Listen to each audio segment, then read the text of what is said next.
Prasatá je noc a my vstupujeme do tohto objektu.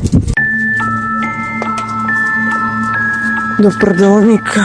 Prasačia kráľovná musela prejsť celých 15 minút tmou a tenkými, spletitými uličkami, ktoré tvorili nekonečné bludisko. Na cestu jej svietil len mesiac a odhodlanie a telefón.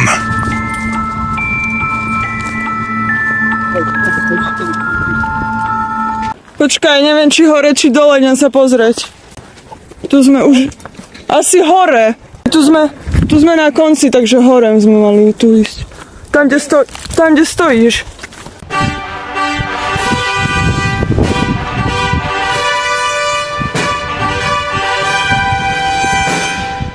Ľudia, počkajte si ráno. Tu sa pozerám, že či mám dobre spravený turban, pretože tam fúkal taký vietor, že som si nemohla dovoliť dostať v krátkom tričku bez čiapky.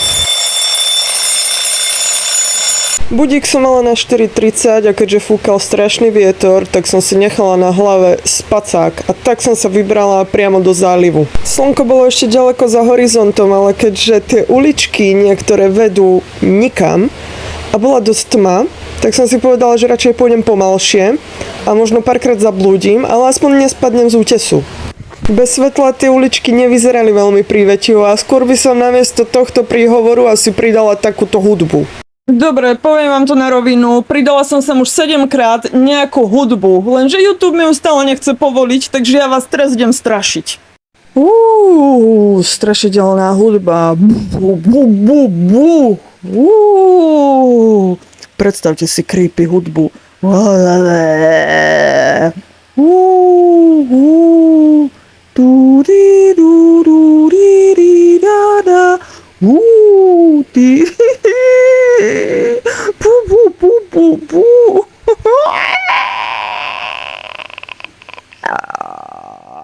Rozhodla som sa, že to je skvelá príležitosť vyzliť sa do hola a okúpať sa nahá.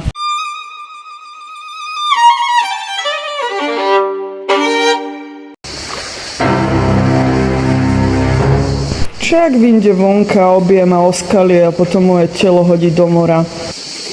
Alebo vytiahne nožík, ktorý mal pôvodne na krabie a ústrice a dopichá ma s ním. Alebo ešte horšie, bude chcieť viesť konverzáciu. Musím okamžite odísť.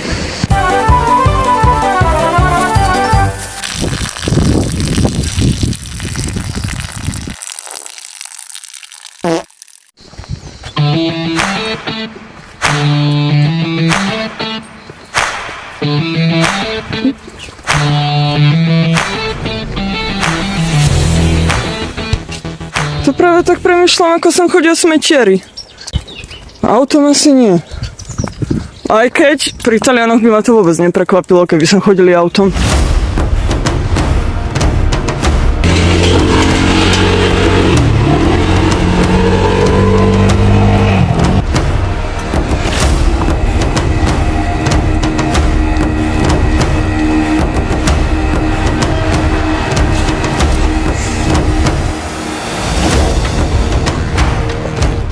Všimla som si, že tu tečie taký malý potôčik a myslela som si, že som našla možno nejaký prameň.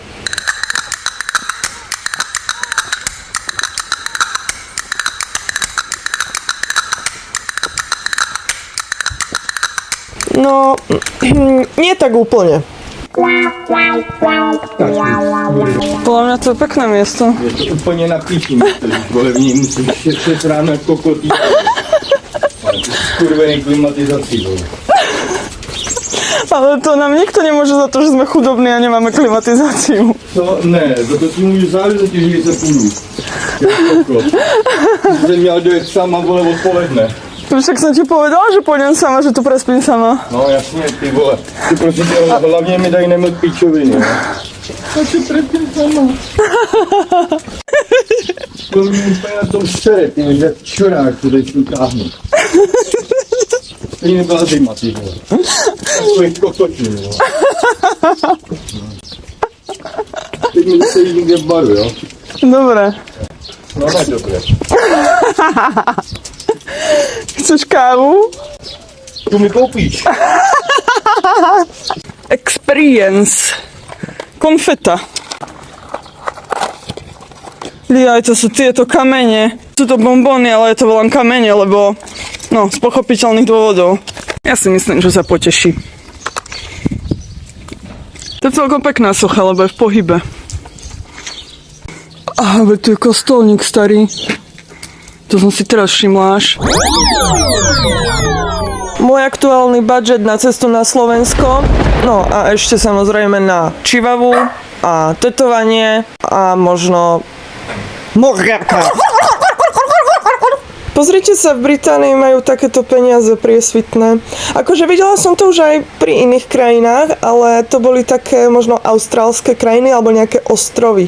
Tam boli také vodné zvieratka. A keďže každému z rodiny chcem doniesť dneska nejaký darček, tak mojej mame a strýkovi zbieram tieto mince, pretože oni majú obrovskú zbierku minci.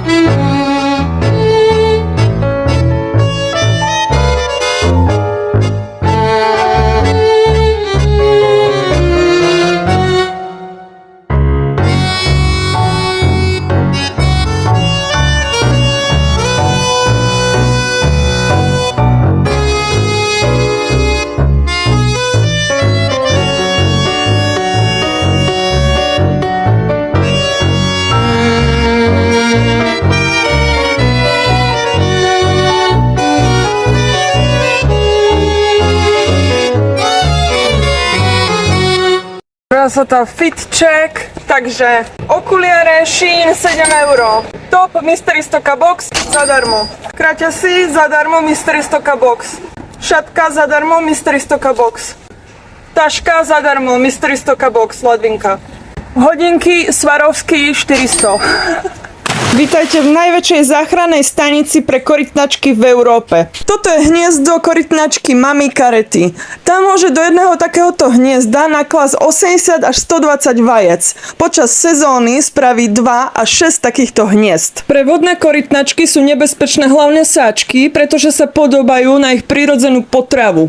A to sú medúzy alebo rôzne riasy. Do nemocnice sa dostanú väčšinou samice a to práve preto, že chodia klásť vajcia na pláže a tak sa skôr dostanú do blízkosti ľudí. Toto je Greta, najväčšia a najstaršia korytnačka v nemocnici.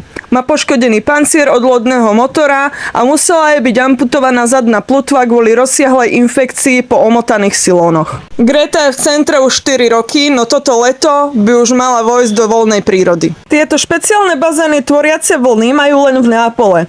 Korytnačky, ktoré strávili mnoho času v liečebných boxoch, v nich plávajú pár mesiacov pred vypustením do prírody. Ak sa ti video páči, klikni na like a podpor algoritmus komentárom. Všetci napíšte, aký štát by ste chceli navštíviť. Rugo po poranení chrbtice získava opäť motoriku a rovnováhu. Vzadu na pancieri má umiestnený suchý zips, na ktorý sa mu pripína závažie, aby sa opäť naučil plávať rovno a nemal tak problém s nadýchovaním. Kareta musí vyplávať na hladinu a nadýchnúť sa každých 6 až 8 minút. Pokiaľ spí, vydrží pod vodou 4 až 7 hodín. To závisí od teploty vody a veku korytnačky. Rugo by vo voľnej prírode zatiaľ nemal šancu prežiť. Dnešným dňom je v centre 8 mesiacov. Táto korytnačka mala v krku rybársky hák a v žalúdku plasty. Operácia korytnačky prebieha vždy mechanicky cez ústa kvôli pancieru, ktorý sa nedá len tak vyzliec a znova nasadiť. Po takejto operácii môže byť zviera opäť vypustené do niekoľkých týždňov. A viete, ako rozpoznať samca od samice? Samica má oveľa menší chvost, za to samec má chvost vyčnievajúci vonka z pancieru a je oveľa robustnejší, hrubší aj dlhší. Tento pacient bojuje s infekciou na pancieri a hlave. Čierne ryhy sú znakom od umierajúceho tkaniva spôsobeného poranením alebo parazitom fúzonožka. Ako môžete vidieť, Rugo nemá problém len s nadýchovaním, ale aj s plávaním k dnu a preto by nebol schopný samostatne sa najesť a sám by poslúžil ako potrava. Veľkým problémom sú aj mikroplasty. Častice menšie ako 5 mm dokážu vážne poškodiť tráviaci trakt, telo korytnačky z nich absorbuje toxíny, čo vedie k oslabeniu imunity, alebo po požití zvyšujú pocit sítosti a tak dovedú korytnačku k postupnému vyhľadovaniu. Toto je Tara, asi 25-ročná korytnačka, ktorá sa už nikdy nedostane do voľnej prírody. Zbytok života, ktorý môže dosiahnuť až 80 rokov, strávi v zoo. Môže za to ľudský odpad v oceáne. Samica za život nakladia asi 4000 vajec, z ktorých prežijú asi len 4 do veku, kedy sa budú môcť páriť. Kareta hniezdi každé 2 až 3 roky a pohlavnej dospelosti dosahuje okolo 30. roku života. Tejto dospelosti sa teda dožije asi len 0,1 tisícina mláďat. V Taliansku hniezdia karety na juhu v oblasti najmä Kalábrie, ale aj Kampánie, Sicílie a prilahlých ostrovoch. Hniezdia od mája do augusta, aj keď vzhľadom k oteplovaniu sa vyskytli aj severnejšie v období septembra. Karety sa celý život vracajú do rovnakého hniezda a preto je niekoľko pláží chránených, ako napríklad Panenská pláž na ostrove Lampedusa alebo Costa del Gelsomini. V tejto miestnosti sa vykonávajú operácie a vyšetrenia korytnačiek. Vedeli ste, že toto je ohrozený druh žraloka, ktorý sa živí len planktónom a pláva len vo väčších hĺbkach? Sieťou sa odchytávajú častice z mora a tak sa zisťuje kvalita vody. No prasata, takže všetko, čo mi povedal, tak dúfam som vám napísala do tituliek, ale normálne som až tak premyšľala, že ja idem čistiť pláže. Veď chúdenci korytnačky, tartarúge. Ja som bola taká, že to nemyslíte vážne. Ja musím ísť vyčistiť všetky pláže teraz. Chcela som vám natočiť ísť kostolec vnuka, ale farárnik mi to zakázal. Povedal, tu s kamerou nemôžete ísť. A aj zákazníkov, aha, tam je šňurka. No normálne mi povedal, nie, dovidenia. Len dovidenia, tak dovidenia, no.